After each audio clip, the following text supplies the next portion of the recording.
l'ETF a été approuvé et il se passe rien. Comment c'est possible cette histoire? On en discute aujourd'hui dans cette vidéo.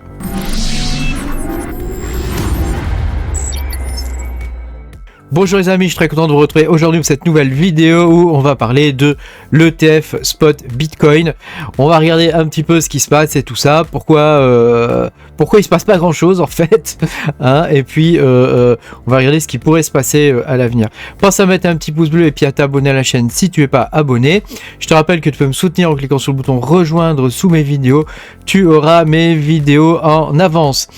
Alors on va parler aujourd'hui de cet ETF, ce fameux ETF Bitcoin, Spot, qui a enfin été approuvé.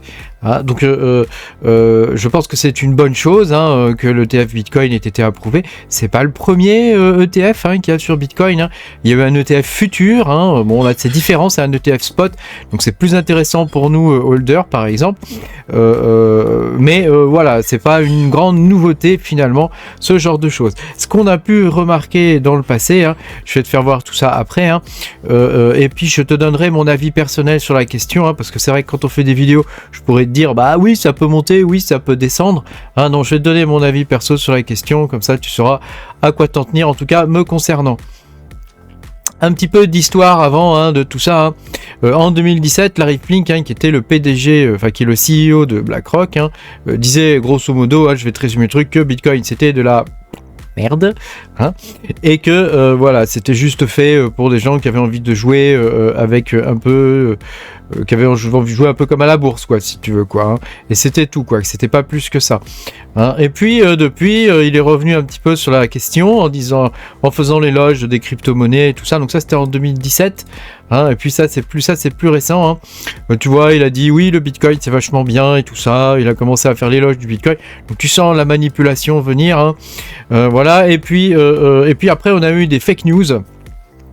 On a eu une première fake news, alors je sais plus quand c'était, le 16 octobre de cette année, on a une première fake news sur le Bitcoin, comme quoi le TS Spot machin serait accepté, et tu vois on avait eu un pump et un dump de ouf, donc un énorme pump de 10% je crois à l'époque, qu'il était dans les 28K, il est monté dans les 29K, ou presque 30K, incroyable. À l'époque on s'était dit waouh ça va être un truc de ouf quand il va être accepté, et puis coup de théâtre hier, fausse annonce de la SEC, fausse annonce, on en dira ce qu'on en voudra, pour moi tout ça c'est bidon.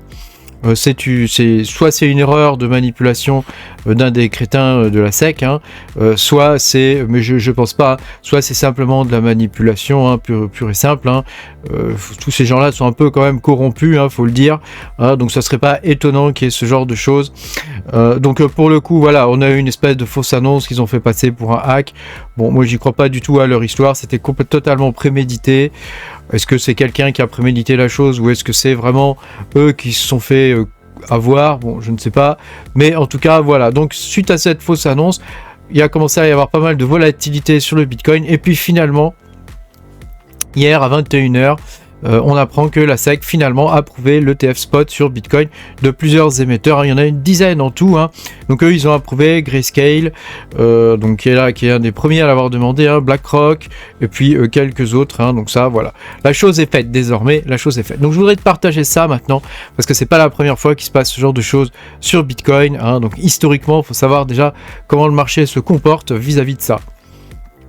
Donc comme tu peux le voir ici, lors du bull run de 2017, il y avait eu les CME futurs sur Bitcoin qui avaient été approuvés, et ça avait initié le bear market au final.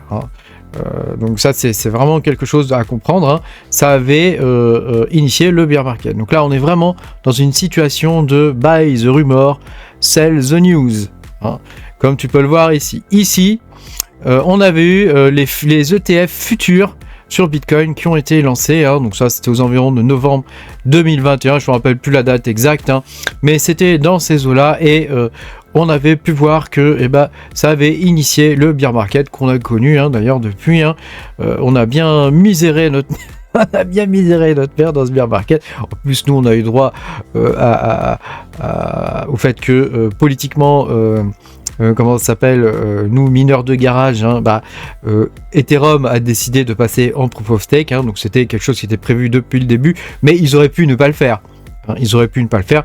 Ils l'ont repoussé, je pense, aussi longtemps qu'ils ont pu. Et puis face aux pressions externes qu'il devait y avoir, ils ont dû être obligés de l'accepter, quoi. Et puis on en arrive au troisième point avec l'ETF Spot Bitcoin, qui vient d'être approuvé ici. Donc on est là pour l'instant. Alors évidemment, si tu regardes la situation en 4 heures, fatalement ça donne quelque chose d'un peu plus d'un peu différent, évidemment. Donc comme tu peux le voir, on était en phase de croissance et là, pouf, depuis les histoires d'hier, on peut voir que le marché commence à descendre. Alors je vais te dire maintenant ce que j'en pense de tout ça. Moi je pense que on va bien avoir quelque chose comme buy the rumor, sell the news. On va avoir un prix du Bitcoin qui risque de descendre pas mal, suite à l'acceptation de l'ETF. Contrairement à ce que la majorité des gens peuvent croire, ça va pas pump de suite, je pense. Enfin, ça c'est comme moi j'y réfléchis, c'est mon intuition personnelle. Donc je pense qu'on va bien avoir un sell the news là, et qu'on va subir ça, en tout cas pendant quelques temps. Mais je pense aussi que ça va faire un peu comme l'or. Tu vois, l'or, si on zoome, tu vois ici, l'or, quand il avait été approuvé, quand l'ETF spot sur l'or, il faut bien faire la différence. Là, c'est un ETF spot, c'est-à-dire qu'à chaque fois qu'ils détiennent, qu'ils signent un contrat ETF avec un client, ils doivent détenir les bitcoins correspondants, donc ils doivent les acheter sur le marché. Donc ils en ont probablement une réserve, en tout cas pour pallier au plus urgent, mais voilà, à un moment donné, il va bien falloir qu'ils en achètent, ces gens-là. Ça me paraît obligatoire. Alors, est-ce que c'est pour ça qu'ils ont lié des contrats avec MicroStrategy? Je ne sais pas. Qu'ils ont pris des parts dans MicroStrategy, BlackRock en tout cas. Je ne sais pas. Mais en tout cas, on voit que, voilà.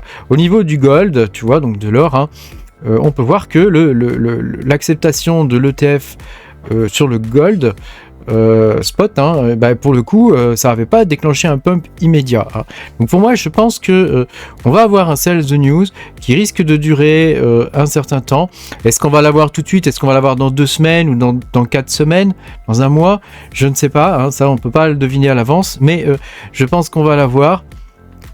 Ça sera probablement le moment pour recharger ou pas, ça c'est encore à voir, on peut pas connaître l'avenir, mais je pense qu'on va avoir un scénario de ce type là, après, c'est-à-dire que petit à petit les choses vont se mettre en place, là on est day 0 là, donc day 0 fatalement ça va pas commencer à pump tout de suite, les liquidités vont pas commencer à être injectées immédiatement, ça va venir, il faut le temps que les organismes mettent tout en place et que tout soit bien accepté, et puis ça va démarrer, et je pense qu'on va avoir quelque chose comme ça, comme on a eu sur l'or, effectivement, puisque le Bitcoin c'est une véritable réserve de valeur et c'est même plus maintenant.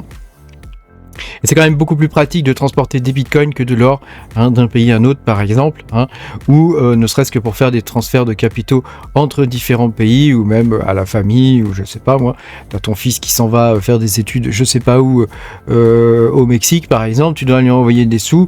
Bon avant tu passais par Transfer Union là, ou Western Union, ou ce genre de trucs là, qui sont la plupart du temps des arnaques, et pour le coup là tu peux fonctionner maintenant avec du Bitcoin, donc c'est quand même quelque chose d'assez fantastique comme technologie, et tout ça en quelques minutes, il peut recevoir les fonds à partir du moment où il a une adresse, et toi aussi, donc tu vois, voilà, moi je pense que ça va faire quelque chose comme ça. Évidemment ça sera pas immédiat, on va avoir une période là peut-être de 3 mois, quelque chose comme ça, 2-3 mois, et puis oublie pas qu'il y a le halving qui arrive, le Bitcoin va devenir de plus en plus rare. Pour moi, toutes les conditions se réunissent pour qu'à moyen terme, on ait quelque chose vraiment d'extrêmement bullish. Par contre, à court terme, effectivement, je pense qu'on va avoir un sell the news dans l'immédiat. Alors moi, j'ai des bitcoins, évidemment, j'en détiens.